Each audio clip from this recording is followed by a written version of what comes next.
네, 반갑습니다. 7월 24일 목요일 아침 시황입니다.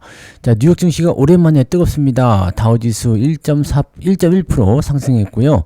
나스닥은 0.6%, S&P 500은 0.78% 상승 마감했습니다. 모처럼 뜨끈뜨끈한 모습이 좀 나타났어요. 이런 분위기 아주 사랑합니다. 자, 이유는 뭐냐? 네, 이유는 이유. 이거 괜찮은데요? 네, 유럽연합하고 관세 합의에 근접했다는 뉴스가 나옵니다. EU하고도 15% 얘기가 나오고 있네요. 자, 그리고 일본하고 관세 협상을 이끌어낸 게 가장 큰 내용이 되겠죠.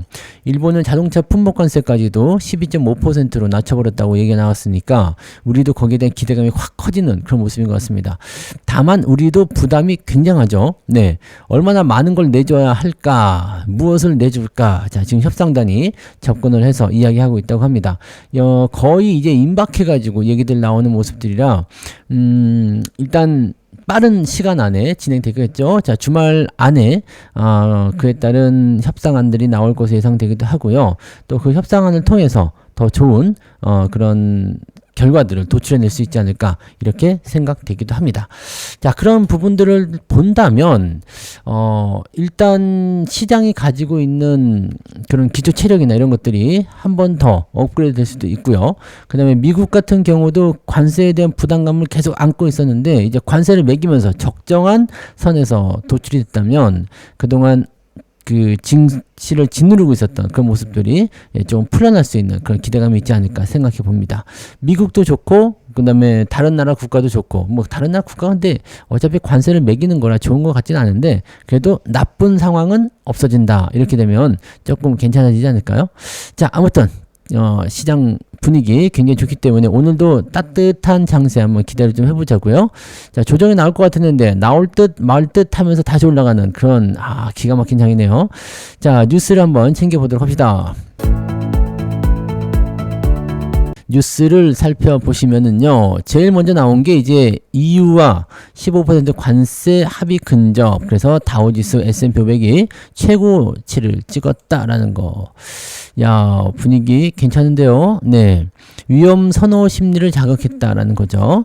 자, 이게 유럽연합과의 무역 합의를 성사시킬 것이란 기대가 커지면서 미국 증시가 일제히 상승했다. 여기다가 이제 중국하고도 스웨덴에서 이제 그 협상을 또 이끌어낸다는 얘기가 있죠. 그러니까 미국이 잇따른 협상을 통해서 무역 분쟁에 대한 내용들을 이제 종지부를 일찍 찍을 것 같다. 그런 얘기가 나올 수도 있을 것 같아 보여요. 네. 트럼프 대통령은 얘도 아직도 소셜 미디어 가지고 하네요.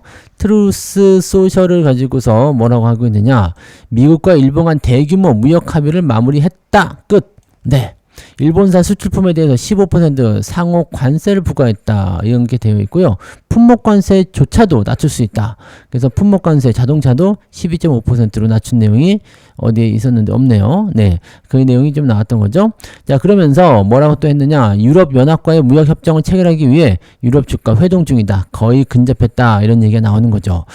자, 유럽마저도 이제 미국하고 협상이 끝나버리게 되면 일단은 시장의 어떤 압박 요인은 대부분 많이 해소됐다고 보시면 되죠. 그리고 한국, 우리나라와의 협상만 이제 그 마무리가 잘 되면 그냥 굵직한 협상들은 거의 다 끝났다 봐야 되겠죠. 물론 캐나다, 이 나프타 협정에 있는 캐나다나 멕시코 이쪽에 대한 부분들은 또 다르게 생각을 해봐야 되겠습니다만 지금은 일단 전체적으로 네, 이 무역 협정을 진행하는 그런 모습에서 마무리된다라고 보시면 되겠습니다. 문제는 이제 협상을 하더라도 또 미국이 어떤 억지를 가지고서 협의를 지키지 않았다, 관세 다시 올린다, 더 내놔라 이렇게 나올 수도 있다는 얘기죠. 그래서 이런 것들은 나중에 형성될 어떤 악재 요인이 되겠습니다만 지금으로서는 이제 어느 정도 미국이 이런 관세를 이끌어냄에 따라서 협상이 마무리될 것 같다라고 판단이 되는 부분들이죠.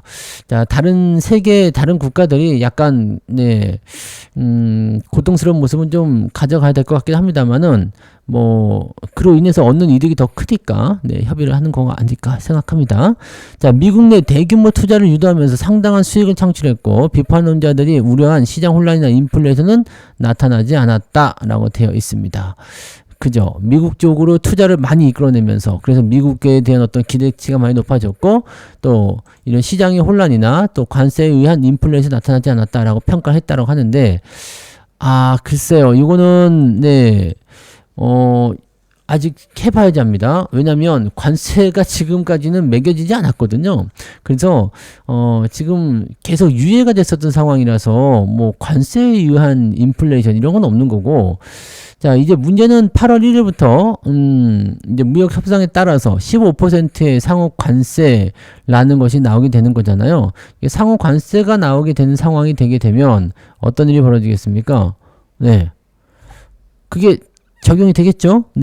관세가 적용이 됩니다. 그러면 물가가 진짜로 올라갔는지는 이제 8월 이후의 상황들을 봐야죠. 그래서 8월달 자료 말고 9월달 자료를 가지고 또는 10월달 자료를 가지고 물가가 영향을 받았는지 그 여부를 체크해야 됩니다. 이런 이야기들은 어떻게 하는 건지 모르겠네요. 인플레이션이 나타나지 않았다?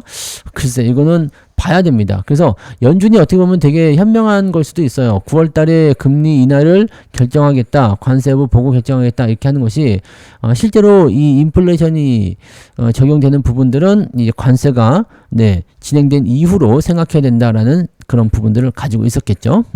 자, 엔비디아는 2.2% 올랐습니다. 좋아요. 자, 메타도 올랐고요. 아마존도 올랐고 마이크로소프트도 올랐습니다. 이 재밌는 건 뭐냐면 테슬라만 떨어지고 AI와 관련된 종목군들은 또 다 올랐어요. 빅테크 기업 중에서 알파벳과 테슬라는 엇갈린 실적을 발표했다. 테슬라는 실적이 좋지 않았거든요. 근데 알파벳은 이번에 시장 전망을 웃도는 성적표를 받아들었다. 그래서 알파벳은 장 마감한 후 발표된 실적에서 2분기 매출이 964억 달러. 야, 이거 135조 원이에요. 분기 매출이 135조 원이요. 등치가 클만하죠. 자, 이거는 왜 이렇게 됐느냐면 이게 광고 수요 견조했다라는 거, 그 다음에 클라우드 서비스 확장, AI 쪽에 대한 자본 지출 계획을 더 늘린다라고 되어 있고요. 이것이 좋은 소식이 될 수 있어요. 자본 지출 계획을 750억 달러에서 850억 달러로 상향한다고 밝혔는데 왜 그랬느냐? 클라우드 제품과 서비스에 대한 강력하고 지속적인 수요 증가에 대응하기 위한 것. 그래서 반도체 쪽에 대한 그런 지출을 더 늘린다. AI 때문에 더 늘린다라고 되어 있는 부분입니다. 그러면 AI 관련 기업들, 여기 엔비디아라든지 등등등의 기업들이 상승할 수 있는 요소가 만들어진 것이다라고 볼 수가 있겠죠. 자, 그 다음에 테슬라가 2분기 실적에서 시장 예상치를 하회하는 성적을 기록했다. 이건 예상했었던 부분이긴 한데,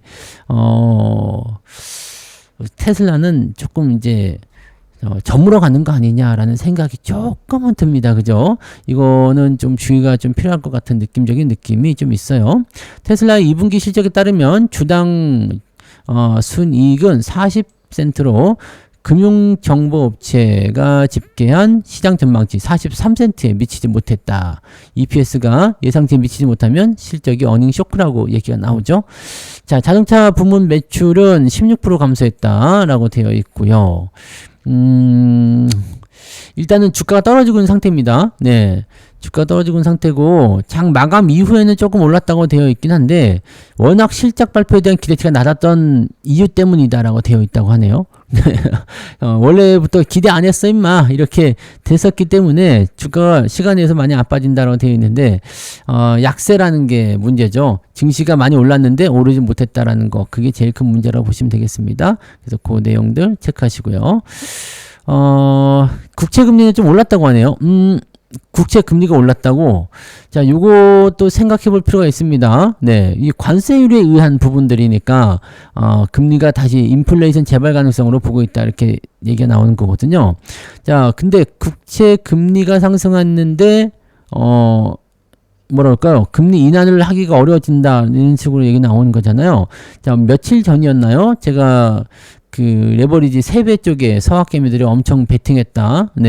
라고 얘기를 해드렸었잖아요. 이거 좀 문제가 생겼네요. 그죠? 네. 이 국채 금리가 올라가게 되면 가격이 떨어지는 거거든요. 네. 가격이 떨어진다는 것은 손해를 보고 있다는 거죠. 레버리지를 3배로 땡겼으니까 3배로 손해보고 있는 것이다. 야, 이거 문제가 좀 있을 수 있겠습니다. 그죠? 이런 부분들 혹시라도 네, 그런 거 하셨던 분들은 요 부분 참고를 좀 하셔야 되겠는데요. 네.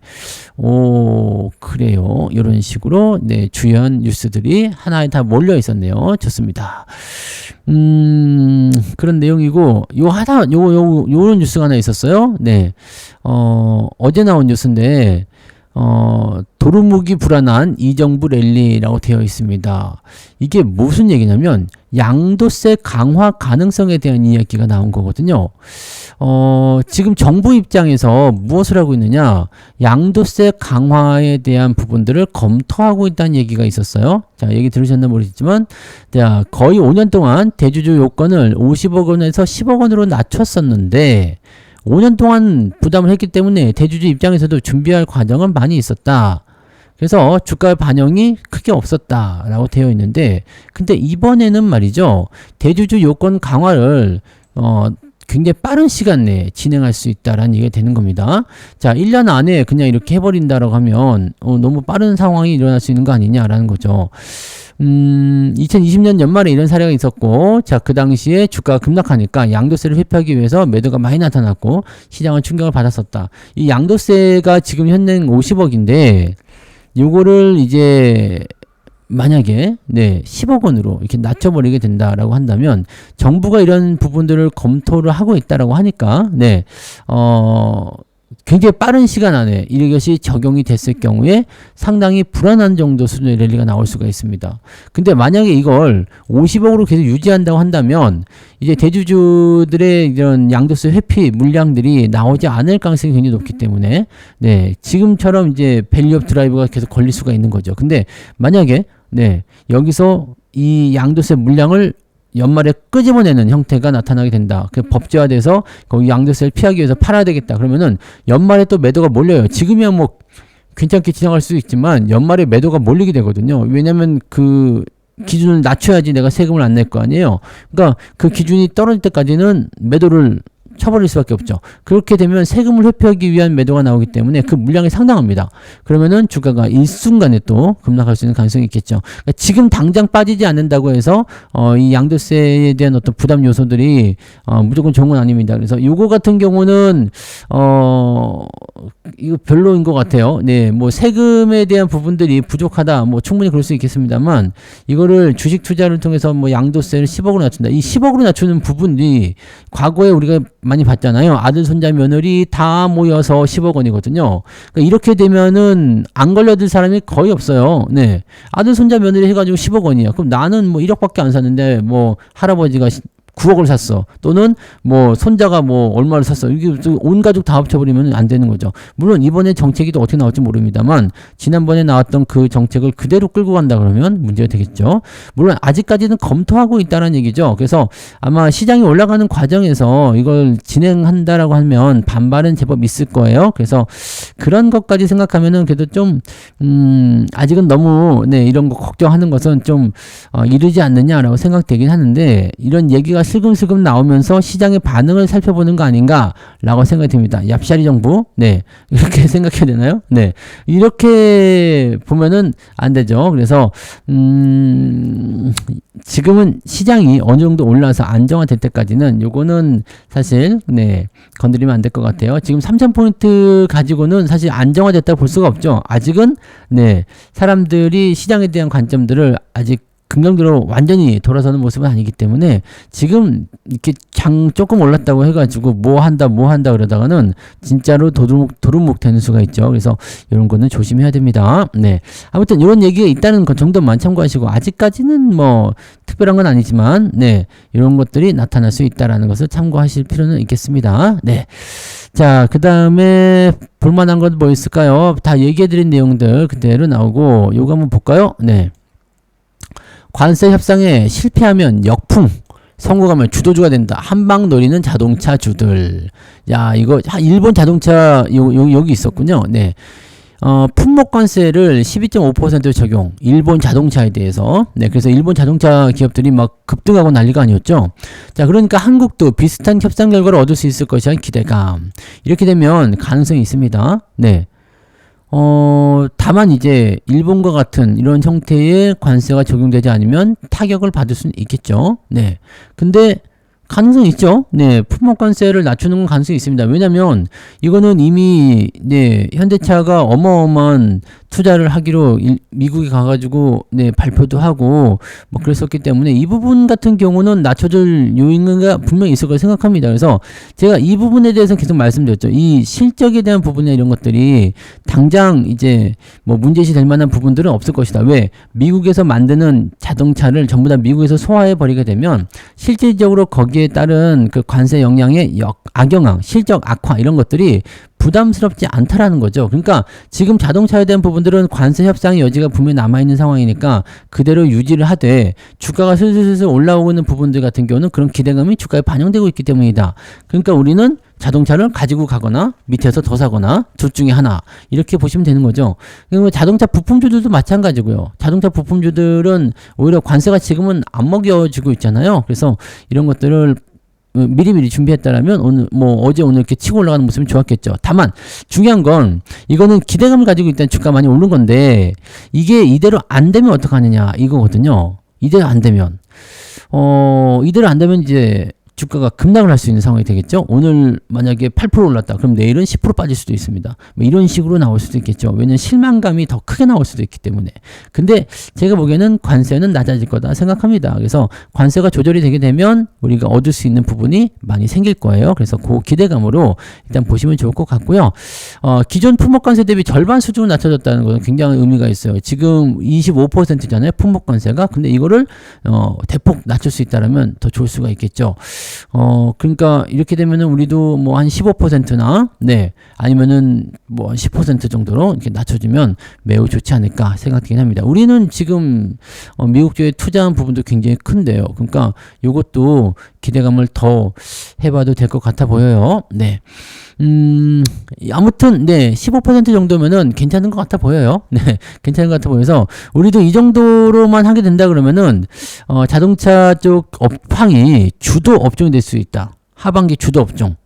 근데 부품주는 제가 조금 팔긴 했는데, 이게 단기적 시장 조정의 리스크 조정을 위해서, 네, 수익이 많이 난 부품주들은 좀 팔았는데, 걔네들도 더 올라가면 어떡하지? 라는 생각이 좀 있긴 있어요. 자, 근데 일단 완성차 업체 쪽에서 비중을 많이 가지고 있고, 또 그 다음에 부품주가 없진 않습니다. 부품주도 많이 가지고 있기 때문에, 수익이 많이 나서 이제 좀 단기적으로 이격이 벌어진 그런 종목들만 팔았는데 이격이 벌어진 상태에서 조정이 안 들어오고 그냥 더 올라가는 그런 상황이 벌어졌던 거죠. DN 오토모티브 이런 거요. 네. 이런 거 팔았는데 한국엔 컴퍼니 이런 거 신고가 나와서 막 올라간 거 그런 거 좀 수익이 좀 생겼는데 더 올라가네요. 더 올라가면 별 수 없는 거죠. 뭐. 가라 그러고 이제 또 우리가 북적북적 왜 저 있잖아요. 우리 저기 그 성우하이텍인가요? 그 월종 자동차 관련주. 네, 그런 거 이제 올라가면 되는 거예요. 그러니까, 그렇게 기대감 좀 가져가시면 되겠죠. 그 외에도 뭐, 부품주들 많이 있죠. 화신이라든지, 뭐, 만도라든지, 현대 위아도 있고요. 네. 현대 모비스도 있고요. 네. 모비스는 신고가 나온 후에 좀 들어갔다가 분위기 좀 좋게 만들어지는데, 자, 아무튼 자동차 관세가, 낮춰진다는 건 실질적인 부분이기 때문에 요거는 괜찮은 것 같아요. 요거는 긍정적으로 일단 당분간은 좀 풀이를 해봐야 될 것 같고 추가적으로 더 상승할 수 있다라면 가능성을 더 열어놓고 보시는 게 맞지 않을까 보여집니다. 그래서 아직까지 분위기 좋을 때 바로바로 잘라 먹지 마시고 네 조금만 더 보자고요. 네 자동차 쪽 조금 더 보고 흐름이 이제 어쩌면 이제 진짜 이런 식으로 하반기 주도주에 대한 기대감 뭐 실적이 갑자기 증가한다 뭐 배당도 증가한다 그러면은 그동안 이제 많이 올라간 종목들에 대한 차익 매도나 주가 조정이 나타날 때 새로운 대안으로 자동차가 떠오를 수도 있겠죠. 그래서 지금 반도체 쪽, 자동차 쪽, AI 관련한 부분들 이런 쪽에서 기대감이 또 생길 수 있다면 전차 군단이 또다시 시장을 주도해 나가는 그런 형태로 주가가 하락하지 않는 그런 장을 만들어낼 수도 있죠. 다만 그렇게 되면은 그 외에 다른 종목들이 있잖아요. 어제 뭐 조선주 빠지는 것처럼 조방원이라든지 그다음에 막 올라갔던 지주사라든지 이런 쪽에서는 자금이 이탈되면서 주가가 좀 하락하는 경향을 만들 수는 있습니다. 그래서 항상 양면이 있어요. 이쪽이 잘 가면 저쪽이 잘 못 가고 저쪽이 잘 가면 이쪽이 잘 못 가고 이런 모습들이 있으니까 그런 부분에 맞춰서 분위기를 따는 그런 매매를 하시면 좋을 것 같습니다. 자, 어쨌든 그런 식으로 계속 올라가는 장이 나타나게 되면 시장은 크게 내려가진 않을 것이다. 그래서 생각했던 것보다 주가 조정에 대한 부담감은 많이 줄어든 것 같은 느낌이네요. 그래서 리스크 관리를 위해서 현금을 확보를 좀 해놓고는 있었는데 정말로 빠지지 않는다면 그냥 상승에 대한 기대치를 가지고 진행하시면 되는 거고, 주가가 그래도 혹시라도 더 떨어지게 된다면 하락했을 때 매수하시면 되는 거고, 자, 그렇게 계속 전략은 가져가도록 합니다. 아직까지는 그렇다고 해서 상승 드라이브 걸린 건 아니죠. 그러니까 시장 잘 보고 진행 포인트를 끌고 나가시면 되겠습니다. 자, 그래서 오늘 여기까지 이야기 한번 해볼까요? 네, 오늘 아침도 여기까지 이야기해보고, 자, 파이팅 넘치는 즐거운 하루 보내시기 바랍니다. 자동차가 올라가서 계좌가 크게 상승을 했는데 오늘도 부탁해요. 네. 마무리하겠습니다. 좋은 하루 보내시기 바랍니다. 고맙습니다. 저는 장중시장 때 올게요.